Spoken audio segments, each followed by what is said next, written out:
ಗಾಡಿಕೊಪ್ಪದ ಬಯಲಿನಲ್ಲಿ ಒಬ್ಬನೇ ಇರುವುದು ಯಾವ ಕಾರಣಕ್ಕೂ ಸರಿಯಲ್ಲ ಎಂದು ಶಾಂತಪ್ಪ ಮತ್ತು ನಂದಕ್ಕ ದೊಡ್ಡ ದನಿಯಲ್ಲಿ ವಾದಿಸಿದ್ದರು. ಪ್ರಾರ್ಥನಾ ಲೇಔಟಿನ ಯಶಸ್ಸು ಊರ ತುಂಬ ಶತ್ರುತ್ವಗಳನ್ನು ಉಂಟುಮಾಡಿದೆಯೆಂಬುದು ಹಿಮವಂತ್ನಿಗೂ ಮನವರಿಕೆಯಾಗಿತ್ತು. ರಿಯಲ್ ಎಸ್ಟೇಟ್ ಪ್ರಪಂಚದ ತಳಬುಡ ಗೊತ್ತಿಲ್ಲದ ಈ ಅಬ್ಬೇಪಾರಿ ಹುಡುಗ ಎಲ್ಲ ಬಿಟ್ಟು ಊರಾಚೆಗೆ ಬಯಲು ಖರೀದಿಸಿ ಸೈಟು ಮಾರುತ್ತಾನೆಂದರೆ ಸುಮ್ಮನೆ ಆದೀತಾ? 5 ಸೈಟು ಮಾರುವುದರೊಳಗಾಗಿ ಊರು ಬಿಟ್ಟು ಹೋಗುತ್ತಾನೆ ಎಂದು ಶಿವಮೊಗ್ಗದ ಆ ಕಾಲದ ಬಿಲ್ಲರುಗಳೆಲ್ಲ ಗೇಲಿ ಮಾಡಿಕೊಂಡು ಮಾತಾಡಿದ್ದರು. ಮಂಡಿಯಲ್ಲಿ ದುಡಿದ 3 ಕಾಸೆಲ್ಲ ಗಾಡಿಕೊಪ್ಪದ ಬಯಲಿಗೆ ಸುರಿದು ದಿವಾಳಿಯಾಗುತ್ತೀಯಾ ಎಂದು ಶಾಂತಪ್ಪನಿಗೆ ನೇರವಾಗಿ ಹೇಳಿದವರಿದ್ದರು. ಅವರೆಲ್ಲರ ಗೇಲಿ 2 ತಿಂಗಳಲ್ಲಿ ಬೋರಲು ಬಿದ್ದಿತ್ತು. ಪ್ರಾರ್ಥನಾಳನ್ನು ದಾವಣಗೆರೆಯ ಕಾಲೇಜಿಗೆ ಸೇರಿಸಿ ಬಂದ ಮರುದಿನದಿಂದಲೇ ಹಿಮವಂತ ಪಾದರಸದಂತಾಗಿ ಬಿಟ್ಟಿದ್ದ. ಅವಳ ನೆನಪಿಗೂ ವ್ಯವಧಾನವಿಲ್ಲದವನಂತೆ ಶಿವಮೊಗ್ಗೆಯ ಉದ್ದಗಲಕ್ಕೂ ಸುತ್ತತೊಡಗಿದ. ಶಾಂತಪ್ಪನ ತಿಜೋರಿ ಜುಗಮಗಿಸತೊಡಗಿತ್ತು. ಆಫೀಸುಗಳಲ್ಲಿ ಕೆಲಸಗಳು ತಂತಾವೇ ಆಗತೊಡಗಿದವು. ಮಧ್ಯಮ ವರ್ಗದ ಮಂದಿ ಪ್ರಾರ್ಥನಾ ಲೇಔಟಿನ ನೀಲನಕ್ಷೆ ನೋಡಿಯೇ ಸಾಲುಗಟ್ಟಿ ನಿಂತಿದ್ದರು. ಶಾಂತಪ್ಪನ ಹೆಸರಿಗಿಂತ, ನಕಾಶೆಯ ಆಕರ್ಷಣೆಗಿಂತ ಹಿಮವಂತನ ನೇರವಂತಿಕೆ ಮತ್ತು ಕಣ್ಣುಗಳಲ್ಲಿನ ಪ್ರಾಮಾಣಿಕತೆ ಸೈಟು ಕೊಳ್ಳುವವರ ವಿಶ್ವಾಸ ಹೆಚ್ಚಿಸಿತ್ತು.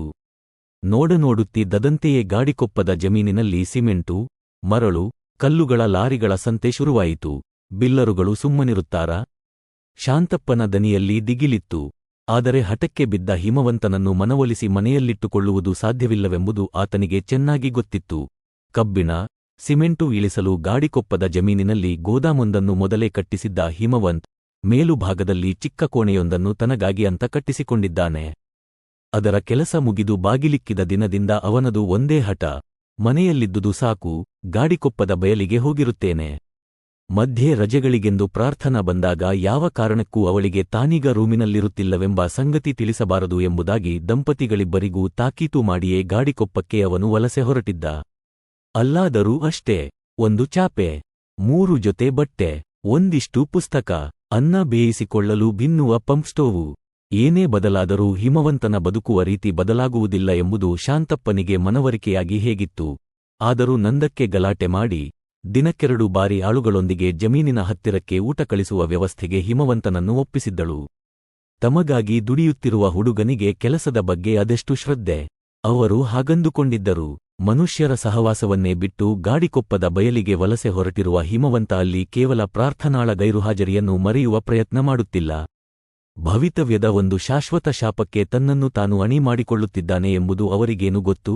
ದೇವರಿಗ ಎಂಬ ಪದವನ್ನೇ ಸುಮಾರು 1700 ಸಲ ಹಾಳೆಗಳ ತುಂಬ ಬರೆದು ಅದರ ತುತ್ತುದಿಯಲ್ಲಿ ಪ್ರಾರ್ಥನಾ ಎಂದು ಸಹಿ ಮಾಡಿ ಅಂಚೆಗೆ ಹಾಕಿದ್ದಳು ಪ್ರಾರ್ಥನಾ. ಅದು ದಾವಣಗೆರೆಯಿಂದ ಅವಳು ಬರೆದ ಮೊದಲನೆಯ ಪತ್ರ. ಅದರಲ್ಲಿನ ಒಂದೇ ಪದವನ್ನು ಹಿಮವಂತ 1700 ಸಲ ಓದಿಕೊಂಡಿದ್ದ. ಗಾಡಿಕೊಪ್ಪದ ಬಯಲಲ್ಲಿ ನಿಂತು ಆಕಾಶದಲ್ಲಿನ ನಿಚ್ಚಳ ನಕ್ಷತ್ರಗಳನ್ನು ನೋಡುತ್ತಾ ನಿಂತಾಗ ಇದ್ದಕ್ಕಿದ್ದಂತೆ ಒಂದು ಪ್ರಶ್ನೆ ಉದ್ಭವವಾಯಿತು. ದೇವರಿಗೆ ಮನುಷ್ಯ ಮೋಸ ಮಾಡುವುದಿಲ್ಲವಾ? ಯಾರೋ ತಥಾಸ್ತು ಎಂದಂತಾಯಿತು. ದಡಕ್ಕನೆ ಎದ್ದು ಕೂತ. ಹೀಗೇಕೆ ಎದ್ದು ಕೂತೆ ಅಂತ ಅವನೇ ಆಶ್ಚರ್ಯಪಟ್ಟಿ. ಹೊಸ ಜಾಗವಾಗಿ ಆ ಸಮಸ್ಯೆ ಹಿಮವಂತನನ್ನು ಯಾವತ್ತೂ ಕಾಡಿದ್ದಿಲ್ಲ. ದಿನವಿಡೀ ದುಡಿದು ದಣಿಯುವ ದೇಹ, ನೆಲಕ್ಕೆ ಬೆನ್ನು ಚೆಲ್ಲಿ ಕಣ್ಣು ಮುಚ್ಚಿದರೆ ಮುಗಿಯಿತು. ಮಿದುಳಿನೊಳಗೊಂದು ಸ್ವಿಚ್ಚು ತಂತಾನೆ ಆಫ್ ಆದಂತೆ, ಕಡೆದಿಟ್ಟ ವಿಗ್ರಹದಂತೆ. ಮುಂಜಾನೆಯ ತನಕ ಸಣ್ಣದೊಂದು ಹೊರಳಿಕೆಯೂ ಇಲ್ಲದೆ ಮಲಗಿರುತ್ತಾನೆ. ಒಂದೇ ಚಾಪೆಯ ಮೇಲೆ ದೇಹದ ಬಿಸಿ ದೇಹಕ್ಕೆ ತಾಕುವಷ್ಟು ಸನಿಹದಲ್ಲಿ ಪ್ರಾರ್ಥನಾ ಮಲಗಿರುವಾಗಲೂ ಹಿಮವಂತ್ ನಿದ್ರೆಯಿಲ್ಲದೆ ನರಳಿರಲಿಲ್ಲ. ಇವತ್ತೇಕೆ ಹೀಗೆ? ಕೋಣೆಯ ಕಬ್ಬಿಣದ ಬಾಗಿಲು ನೂಕಿಕೊಂಡು ಈಚೆಗೆ ಬಂದ. ಹೊರಗೆ ದೊಡ್ಡ ಹುಣ್ಣಿಮೆ. ತಾಯಿಯಂಥ ಆಕಾಶ ಭೂಮಿಗೆ ಹಾಲೆರೆಯುತ್ತಿದೆ. ಗಾಡಿಕೊಪ್ಪದ ಜಮೀನಿನ ತುಂಬ ಬೆಳದಿಂಗಳು. ಮತ್ತೊಮ್ಮೆ ಕೋಣೆಯೊಳಕ್ಕೆ ಹೋಗಿ ಪ್ರಾರ್ಥನಾಳ ಪತ್ರ ತಂದುಕೊಂಡ. ಆ ಬೆಳದಿಂಗಳ ಬೆಳಕಿನಲ್ಲಿ ಓದೋಣವೇ ಅಂದುಕೊಂಡ. ಅದರ ಜರೂರತ್ತು ಕಾಣಲಿಲ್ಲ. 1700 ಸಲ ಬರೆದಿದ್ದಾಳೆ. ದೇವರಿಗೆ ಮನುಷ್ಯ ಮೋಸ ಮಾಡುವುದಿಲ್ಲ, ಮಾಡಲಾರ. ಹಾಗಂತ ಪ್ರಾರ್ಥನಾ ನಂಬುತ್ತಾಳೆ. ಇನ್ನೇನು ಕಾಲೇಜಿಗೆ ಸೇರಿಸಿ ಹಾಸ್ಟೆಲಿನ ವ್ಯವಸ್ಥೆ ಮಾಡಿ ಅವಳ 5 ವರ್ಷಗಳ ಅಖಂಡ ತಪಸ್ಸಿಗೆ ಬೀಜಮಂತ್ರ ಬೋಧಿಸಿ ಅವಳನ್ನು ಹಾಸ್ಟೆಲಿನ ಹೆಬ್ಬಾಗಿಲ ಬಳಿ ಬಿಟ್ಟು ಹೊರಡುವ ತನಕ ಹಿಮವಂತನಿಗೆ ಕೂಡ ದೇವರಿಗೆ ಮನುಷ್ಯ ಮೋಸ ಮಾಡಲಾರ ಅಂತಲೇ ಅನ್ನಿಸಿತ್ತು. ಈ ಬದುಕು ಅನಿರೀಕ್ಷಿತವಾಗಿ ತನಗೊಂದು ಗುರಿ ಕಲ್ಪಿಸಿದೆ, ಶ್ರುತಿ ಒದಗಿಸಿದೆ. ತನ್ನೆಲ್ಲ ಆಶಯಗಳ ಕೇಂದ್ರಬಿಂದುವೆಂಬಂತೆ ಪ್ರಾರ್ಥನಾ ಬಂದೊದಗಿದ್ದಾಳೆ. 5 ವರ್ಷ ತಾನು ಕಷ್ಟಪಟ್ಟು ಅವಳನ್ನು ಓದಿಸಿಬಿಟ್ಟರೆ ಮುಗಿಯಿತು. ಆನಂತರದ ಪ್ರತಿ ಸುಖದಲ್ಲೂ ಅವಳೊಂದಿಗೆ ತಾನಿರುತ್ತೇನೆ. ಇಲ್ಲಿ ಮೋಸದ ಪ್ರಮೇಯವೆಲ್ಲಿಂದ ಬಂತು? ಪ್ರಾರ್ಥನಾಳಲ್ಲಿ ತನ್ನೆಡೆಗೆ ಪ್ರೀತಿಯಷ್ಟೇ ಅಲ್ಲ, ಭಕ್ತಿಯಿದೆ. ಅವಳ ಪಾಲಿಗೆ ತಾನು ದೇವರು. ಅವಳ ಎಲ್ಲ ಪ್ರಾರ್ಥನೆ, ಕೋರಿಕೆ, ನಿವೇದನೆ, ವಿನಂತಿಗಳು ತನ್ನ ಸುತ್ತಲೇ ಸುತ್ತುತ್ತವೆ. ಇದು ಶಾಶ್ವತ, ಅವಳು ಮೋಸ ಮಾಡಲಾರಳು. ಹಾಗಂದುಕೊಂಡೇ ಹಾಸ್ಟೆಲಿನ ಹೆಬ್ಬಾಗಿಲ ತನಕ ಬಂದಿದ್ದ. ಆದರೆ ಆ ಕಟ್ಟಕಡೆಯ ಕ್ಷಣದಲ್ಲಿ ಅದೇನಾಯಿತೋ ಮನಸ್ಸು ಚಡಪಡಿಸಿ ಕೇಳಿಯೇ ಬಿಟ್ಟಿತ್ತು. ಪ್ರಾರ್ಥನಾ, ನೀನು ನಂಗೆ ಮೋಸ ಮಾಡೋದಿಲ್ಲ ಅಲ್ವಾ? ಅದೆಷ್ಟು ಜರ್ಜರಿತಳಾಗಿ ಬಿಟ್ಟಿದ್ದಳು ಹುಡುಗಿ. ರಸ್ತೆ ಎಂಬುದನ್ನು ಮರೆತು ನೆಲಕ್ಕೆ ಬಿದ್ದು ಮೊಳಕಾಲೂರಿ ಪಾದಕ್ಕೆ ಹಣೆ ಹಚ್ಚಿ ಕಂಪಿಸುವ ದನಿಯಲ್ಲಿ ದೇವರಿಗ ಅಂತ ಕೇಳಿದ್ದಳಲ್ಲವೇ. ಕಣ್ಣು ಜಲಪಾತವಾಗಿದ್ದವು, ಮುಖದಲ್ಲಿ ಸಾವಿರ ಚಂಡಮಾರುತ. ಮನೆ ಬಿಟ್ಟು ತನ್ನೊಂದಿಗೆ ದಿಕ್ಕು ಗೊತ್ತಿಲ್ಲದ ಹಾದಿಯಲ್ಲಿ ಹೊರಡಲು ಅನುವಾದಾಗಲೂ ಪ್ರಾರ್ಥನಾಳ ಮುಖದಲ್ಲಿ ಅಂಥ ಗೊಂದಲವಿರಲಿಲ್ಲ. ಇಷ್ಟಕ್ಕೂ ಅಂಥದೊಂದು ಪ್ರಶ್ನೆಯನ್ನು ತಾನಾದರೂ ಏಕೆ ಕೇಳಿದ? ಗಾಡಿಕೊಪ್ಪದ ಬೆಳದಿಂಗಳಿನಲ್ಲಿ ನಿಂತ ಹಿಮವಂತ್ ಅದೇಕೋ ಒಂದು ಕ್ಷಣದ ಮಟ್ಟಿಗೆ ಅವಮಾನದಿಂದ ತಲೆ ತಗ್ಗಿಸಿದ. ಅವನಲ್ಲಿ ಆ ಪ್ರಶ್ನೆ ಸುಮ್ಮನೆ ಉದ್ಭವವಾಗಿರಲಿಲ್ಲ. ದಾವಣಗೆರೆಗೆ ಹೊರಡುವುದಕ್ಕೆ 15 ದಿನಗಳಿಗೆ ಮುಂಚೆಯೇ ಆಗಷ್ಟೇ ಚಾಪೆಯ ಮೇಲಿಂದ ಅವಳು ಎದ್ದು ಅಂಗಳಕ್ಕೆ ಹೋದ ಕ್ಷಣದಲ್ಲೇ ಅವಳ ದಿಂಬಿನ ಮೇಲೆ ಬಿದ್ದಿದ್ದ ನಿಡಿದಾದ ಕೂದಲೆಳೆಯೊಂದನ್ನು ಹಿಮವಂತ ತನ್ನೆರಡು ಬೆರಳುಗಳಿಂದ ಎತ್ತಿಕೊಂಡ ಕ್ಷಣದಲ್ಲೇ ಅವನಲ್ಲಿ ಅನುಮಾನದ ಮೊದಲ ಬೀಜ ಮೊಳೆತುಬಿಟ್ಟಿತ್ತು. ಏನು ಕೆಲಸ ಅದು ತಾನು ಮಾಡಿದ್ದು? ದಿಂಬಿನ ಮೇಲೆ 2 ಕೂದಲೆಳೆ ಬಿದ್ದಿದ್ದವು. ಎರಡನ್ನೂ ಬೆರಳ ತುದಿಯಲ್ಲಿ ಮಟ್ಟಸವಾಗಿ ಎತ್ತಿಕೊಂಡು ಶ್ರದ್ಧೆಯಿಂದ ಸುರುಳಿಸುತ್ತಿದ. ಮೊದಲೇ ಪ್ರಾರ್ಥನಾಳವು ಗುಂಗುರು ಕೂದಲು. ಸುರುಳಿಸುತ್ತಿ ಅಂಗೈಗೆ ಹಾಕಿಕೊಂಡರೆ ಕಪ್ಪನೆಯ 2 ವೃತ್ತಗಳಂತೆ ಕಂಡಿದ್ದವು. ಅಂಗಳದಲ್ಲಿ ನಿಂತಿದ್ದ ಪ್ರಾರ್ಥನಾ ಭಾವಗೀತೆಯೊಂದನ್ನು ಹಾಡುತ್ತಾ ಶಾಂತಪ್ಪನವರ ಕೈತೋಟದೆಡೆಗೆ ನಡೆದು ಹೋದದ್ದು ಖಚಿತವಾಗುತ್ತಿದ್ದಂತೆಯೇ ಬಡಕ್ಕನೆ ಮೇಲೆದ್ದಿದ್ದ ಹಿಮವಂತ್ ತನ್ನ ಹಳೆಯ ಟ್ರಂಕಿನ ಆಳದಲ್ಲಿ ಪುಟ್ಟದೊಂದು ಕಪ್ಪನೆಯ ತಗಡಿನ ಡಬ್ಬಿ. ಅದನ್ನೇಕೆ ತಾನು ಹಾಗೆ ವರ್ಷಾಂತರಗಳಿಂದ ಕಾರಣವೇ ಇಲ್ಲದೆ ಜೊತೆಯಲ್ಲಿಟ್ಟುಕೊಂಡು ಬಂದಿದ್ದಾನೋ? ತಗಡಿನ ಡಬ್ಬಿ ಖಾಲಿಯಿದೆ. ಅದರ ಮುಚ್ಚಳದ ಮೇಲೆ ತಗಡಿನೊಳಕ್ಕೆ ಕೊರೆದು ಅರಗು ಮೇಣ ಹಾಕಿ ಕೂಡಿಸಿದಂತಿರುವ ಚಿಕ್ಕ ಕಣ್ಣಿನ ಒಂದು ಬಿಳೆ ಕವಡೆ. ಆ ಕವಡೆಯನ್ನು ಬೆರಳ ತುದಿಯಿಂದ ಸವರಿದರೆ ಅದೇಕೋ ಸತ್ತ ಮಗುವಿನ ಕಣ್ಣು ಸವರಿದಂತಾಗುತ್ತದೆ. ಎಲ್ಲಿತ್ತು ಆ ಡಬ್ಬಿ? ಅತ್ತೆಯ ಮನೆಯಲ್ಲಿತ್ತ? ಇಂಥ ಸಾಮಾನೆಲ್ಲ ನಿಮ್ಮ ಅಪ್ಪ ಅದೆಲ್ಲೆಲ್ಲಿಂದ ತಂದು ಗುಡ್ಡೆ ಹಾಕಿಟ್ಟುಕೊಂಡಿರ್ತಿದ್ದನೋ? ಮಾಟದ ಹಿರಣ್ಣಪ್ಪ ಅಂತ ಸುಮ್ಮ ಅನ್ನಿಲ್ಲ ಜನ. ಈ ಸುಡುಗಾಡು ಡಬ್ಬಿನೇ ನೋಡು, ಅದಕ್ಕೆ ಕೂಡಿಸಿರೋ ಕವಡೆ ಹ್ಯಾಗಿದೆ ನೋಡು. ಯಾರ ಪ್ರಾಣ ತೆಗೆಯೋದಕ್ಕೆಂತ ತಂದಿಟ್ಕೋತಿದ್ಯೋ ದರಿದ್ರದೋನು. ಹಾಗಂತ ಗೊಣಗುತ್ತಾ ಆ ಡಬ್ಬಿಯನ್ನು ಚಿಕ್ಕತ್ತೆ ಹಿತ್ತಲ ಬೇಲಿಯಾಚೆಗೆ ಬಿಸುಟದ್ದು ಹಿಮವಂತನಿಗೆ ಚೆನ್ನಾಗಿ ನೆನಪಿದೆ. ಬೇಲಿಯಾಚೆಗಿನ ಒರಟು ಕಲ್ಲುಗಳ ಇಳಿಜಾರು ಗುಪ್ಪೆಯಲ್ಲಿ ಸಣ್ಣ ಸದ್ದಿನೊಂದಿಗೆ ಬಿದ್ದು ಸುಮ್ಮನಾಗಿತ್ತು ತಗಡಿನ ಡಬ್ಬಿ. ಚಿಕ್ಕತ್ತೆ ಮನೆಯೊಳಕ್ಕೆ ಹೋದ ಮೇಲೆ ತನ್ನ ಆಸೆ ಮತ್ತು ಕುತೂಹಲಗಳನ್ನು ಅದುಮಿಡಲಾಗದೆ ಬೇಲಿ ನುಸುಳಿ ಒರಟು ಕಲ್ಲುಗಳ ನಡುವೆ ಬಿದ್ದಿದ್ದ ಕವಡೆ ಮುಚ್ಚಳದ ಆ ಡಬ್ಬಿಯನ್ನು ಎತ್ತಿಕೊಂಡು ಬಂದಿದ್ದ ಹಿಮವಂತ್. ಆಗಿನ್ನೂ ಚಿಕ್ಕ ಹುಡುಗ, ಹೆಚ್ಚೆಂದರೆ 6ನೇ ಕ್ಲಾಸು. ಅವತ್ತಿನಿಂದಲೂ ಅದೊಂದು ವಿಲಕ್ಷಣ ಆಕೃತಿಯ ಕವಡ, ಮುಚ್ಚಳದ ಡಬ್ಬಿ ಅವನೊಂದಿಗಿದೆ. ಅಪ್ಪನ ನೆನಪಿಗೆ ಅಂತ ಎತ್ತಿಟ್ಟುಕೊಂಡನ? ಗೊತ್ತಿಲ್ಲ. ಅವನಿಗೆ ಅಪ್ಪನ ಮುಖವೇ ನೆನಪಿರಲಿಲ್ಲ. ಆದರೆ ಅವತ್ತು ಪ್ರಾರ್ಥನಾಳ ದಿಂಬಿನ ಮೇಲೆ 2 ತಲೆಗೂದಲು ದೊರೆತ ಮರುಕ್ಷಣ ಯಾವುದನ್ನೂ ಹಿಂದುಮುಂದು ಆಲೋಚಿಸದೆ ಕಬ್ಬಿಣದ ಪೆಟ್ಟಿಗೆಯಾಳದಿಂದ ಆ ಕವಡೆ ಮುಚ್ಚಳದ ಡಬ್ಬಿ ಹೊರತೆಗೆದು ಕೂದಲ ಸುರುಳಿಗಳನ್ನು ಅದರೊಳಕ್ಕೆ ಹಾಕಿ ಮುಚ್ಚಿಟ್ಟು ಬಿಟ್ಟಿದ್ದ.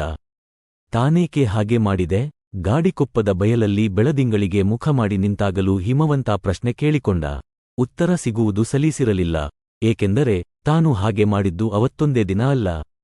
ಅವತ್ತಿನಿಂದ ಶುರುವಾದ ಅವನ ಹುಚ್ಚಾಟ 15 ದಿನಗಳೊಳಗಾಗಿ ಇಡೀ ಕವಡೆ ಮುಚ್ಚಳದ ಡಬ್ಬಿಯನ್ನು ತುಂಬಿಸಿ ಹಾಕಿತ್ತು. ಪ್ರಾರ್ಥನಾ ತಲೆ ಬಾಚಿಕೊಳ್ಳುವುದನ್ನೇ ಕಾಯುತ್ತಿದ್ದ. ದಟ್ಟ ಗುಂಗುರು ಕೂದಲಿನ ಹುಡುಗಿ. ನೆತ್ತಿಗೆ ಬಾಚಣಿಗೆ ಊರಿದರೆ ಸಾಕು ಒಂದಷ್ಟು ಕೂದಲು ಚುಳ್ಳೆನ್ನಿಸುತ್ತಾ ಕಿತ್ತು ಬರುತ್ತಿದ್ದವು. ಅವಳೇ ಬಾಚಣಿಕೆಯ ಹಲ್ಲುಗಳಿಂದ ಅವನ್ನೆಲ್ಲ ಬಿಡಿಸಿ ಚಕಚಕನೆ ಬೆರಳ ತುದಿಗೆ ಸುತ್ತಿ ಚಿಕ್ಕದೊಂದು ಸುರುಳಿ ಮಾಡಿ ಅಂಗಳದಾಚೆಗೆ ಎಸೆದು ಬರುತ್ತಿದ್ದಳು. ಹಾಗವಳು ತಲೆ ಬಾಚಿಕೊಂಡು ಮುಖ ತೊಳೆಯಲು ಬಚ್ಚಲಿಗಿಳಿಯುತ್ತಿದ್ದಂತೆಯೇ ಹಿಮವಂತ್ ಅಂಗಳ ದಾಚೆಯಿಂದ ಕೂದಲ ಸುರಳಿ ಆಯ್ದು ತರುತ್ತಿದ್ದ. ಪ್ರಾರ್ಥನಾಳಿಗೊಂದು ಚಿಕ್ಕ ಸುಳಿವು ದೊರಕದಂತೆ ಅವಳ ಕೂದಲ ಸುರುಳಿ ಕವಡೆ ಮುಚ್ಚಳದ ತಗಡಿನ ಡಬ್ಬಿ ಸೇರುತ್ತಿತ್ತು. ಯಾಕೆ? ದೇವರಿಗೆ ಮನುಷ್ಯ ಮೋಸ ಮಾಡಲಾರನೆಂಬ ವಿಶ್ವಾಸ ಹಿಮವಂತನಿಗಿರಲಿಲ್ಲವಾ? ಅಥವಾ ತಾನು ಯಾವತ್ತೂ ದೇವರಾಗಲಾರೆ ಎಂಬ ಸಂಗತಿ ಅವನಿಗೆ ಗೊತ್ತಿತ್ತಾ? ಛಟ್ಟನೆ ಒಮ್ಮೆ ತಲೆ ಕೊಡವಿದ ಹಿಮವಂತ ಬೆಳದಿಂಗಳು ಬಿದ್ದ ಅಂಗಳದಲ್ಲೇ ಸುಮಾರು 10 ನಿಮಿಷ ಶತಪಥ ಹಾಕಿದ.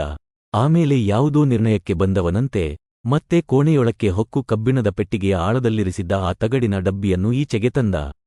ಅಂಗಳಕ್ಕೆ ಬಂದವನ ಕೈಯಲ್ಲಿ ಮೊನಚಾದ ತುದಿಯುಳ್ಳ ಭುಜದೆತ್ತರದ ನುಣ್ಣಗಿನ ಹಾರೆಯಿತ್ತು. ಎತ್ತಿ ಬಲವಾಗಿ ಒಮ್ಮೆ ನೆಲಕ್ಕೆ ಕುಟ್ಟಿದರೆ ಎಂಥ ಬಿರುಸು ನೆಲವಾದರೂ ಬಾಯಿ ಬಿಡಬೇಕು. ಅಂಥ ಮೊನಚು. ಗಾಡಿಕೊಪ್ಪದ ನಿರ್ಜನ ಬಯಲಿನ ಒಂದು ಮೂಲೆಗೆ ನಡೆದು ಹೋದ ಹಿಮವಂತ್ ಬೆಳದಿಂಗಳ ಬೆಳಕಿನಲ್ಲೇ ತನಗೆ ಬೇಕಾದ, ತಾನು ಈ ಮೊದಲೇ ಗುರುತು ಮಾಡಿಟ್ಟುಕೊಂಡಿದ್ದ ಜಾಗ ತಲುಪಿದ. ಇನ್ನು 5 ವರ್ಷಗಳ ನಂತರ ಅಲ್ಲಿ ಪ್ರಾರ್ಥನಾ ಹಾಸ್ಪಿಟಲ್ ಕಟ್ಟಡ ಎದ್ದು ನಿಲ್ಲುತ್ತದೆ. ಅದರ ಮೂಲೆಕಲ್ಲು ಎಲ್ಲಿ ಕೂಡುತ್ತದೆ ಎಂಬುದು ಹಿಮವಂತನಿಗೆ ಇವತ್ತೇ ಗೊತ್ತು. ಅದೊಂದೇ ಏಕೆ? ಪ್ರಾರ್ಥನಾ ಲೇಔಟ್ನ ಪ್ರತಿ ಮೂಲೆ, ಪ್ರತಿ ತಿರುವು ಪ್ರತಿ ಅಂಗುಲವೂ ಅವನಿಗೆ ಗೊತ್ತು. ಒಂದೇ ಉಸುರಿಗೆ ಸುಮಾರು 3 ಅಡಿ ಅಳಕ್ಕೊಂದು ಕೊಳವೆಯಂತಹ ಗುಂಡಿ ಅಗದ ಹಿಮವಂತ್ ಪ್ಲಾಸ್ಟಿಕ್ ಹಾಳೆಯೊಂದರಲ್ಲಿ ಕವಡೆ ಮುಚ್ಚಳದ ತಗಡಿನ ಡಬ್ಬಿಯನ್ನು ಇರಿಸಿ ಗುಂಡಿಯೊಳಗಿಟ್ಟು ಅದನ್ನು ಕಲ್ಲು ಮಣ್ಣಿನಿಂದ ಮುಚ್ಚಿ ಹಾಕಿದ. ಅಂಥ ತಂಪಗಿನ ರಾತ್ರಿಯಲ್ಲೂ ಅವನ ಮೈಬೆವತಿತ್ತು. ಮಾಡಿದ್ದು ಹೀನ ಕೆಲಸವೇ ಇರಬಹುದು. ಪ್ರಾರ್ಥನಾ ಹಾಸ್ಪಿಟಲ್ನ ಬುನಾದಿ ಕಲ್ಲು ಹಾಕುವ ದಿನ ಮತ್ತೆ ಇಂಥದೇ ಒಂದು ಬೆಳದಿಂಗಳ ರಾತ್ರಿಯಲ್ಲಿ ಹೀಗೆ ತಾನೊಬ್ಬನೇ ಬಂದು ಈ ಕವಡೆ ಮುಚ್ಚಳದ ಡಬ್ಬಿಯನ್ನು ಭೂಗರ್ಭದಿಂದ ಹೊರತೆಗೆಯುತ್ತಾನೆ. ಜಗತ್ತಿನ ಮತ್ಯಾವ ಜೀವಿಗೂ ಗೊತ್ತಾಗದಂತೆ ಅದನ್ನು ನಾಶ ಮಾಡುತ್ತಾನೆ. ಅವತ್ತು ಪ್ರಾರ್ಥನಾ ಮೈ ಮರೆತು ಮಲಗಿರುತ್ತಾಳೆ. ತಾನು ದೊಡ್ಡದೊಂದು ಸಮಾಧಾನದೊಂದಿಗೆ ಅವಳ ಮಗ್ಗಲು ಸೇರಿಕೊಂಡು ಅವಳ ಕೆನ್ನೆಯ ಮೇಲೊಂದು ಕ್ಷಮೆ ಕೋರಿ ಅವಳಲ್ಲಿ ಲೀನವಾಗುತ್ತಾನೆ. ಹಾಗಾಗದೆ ಹೋದರೆ 5 ವರ್ಷಗಳ ನಂತರ ಈಗ ಅಗೆದು ಹುದುಗಿಸಿದ ತಗಡಿನ ಡಬ್ಬಿಯನ್ನು ಹೊರಕ್ಕೆ ತೆಗೆದ ಗಳಿಗೆಯಲ್ಲಿ ಪ್ರಾರ್ಥನಾ ಎಂಬ ಹುಡುಗಿ ತನ್ನವಳಾಗಿ ತನ್ನ ಮನೆಯಲ್ಲಿ ಮಲಗಿರದೆ ಹೋದರೆ ಅವತ್ತು ಆರಂಭವಾಗುತ್ತದೆ ಸರ್ವನಾಶದ ಪರ್ವ. ಪ್ರಾರ್ಥನಾಳ ರಾತ್ರಿಗಳು ಶಾಶ್ವತವಾಗಿ ನಿದ್ರೆ ಕಳೆದುಕೊಳ್ಳುತ್ತವೆ. ಅವಳ ಪ್ರಾರ್ಥನೆಗಳೆಲ್ಲ ವಿಫಲಗೊಳ್ಳುತ್ತವೆ. ಅವಳ ಪಾಲಿಗೆ ಹಿಮವಂತೆಂಬ ನೆನಪೇ ಭರಿಸಲಾಗದ ಜ್ವಾಲಾಮುಖಿಯಂತಾಗುತ್ತದೆ. ಆ ನಂತರದ್ದೆಲ್ಲ ಕೇವಲ ವಿನಾಶದ ಕಥೆ. ಆದರೆ ಹಾಗಾಗದಿರಲಿ ಅಂತ ತನಗೆ ತಾನೇ ಹೇಳಿಕೊಂಡು ನಿದ್ರೆಗೆ ಜಾರಿದ ಹಿಮವಂತ್. ತಥಾಸ್ತು ಅನ್ನಲು ಗಾಡಿಕೊಪ್ಪದ ಬಯಲಿನ ನೆತ್ತಿಯ ಮೇಲೆ ಯಾವ ದೇವತೆಗಳೂ ಇರಲಿಲ್ಲ.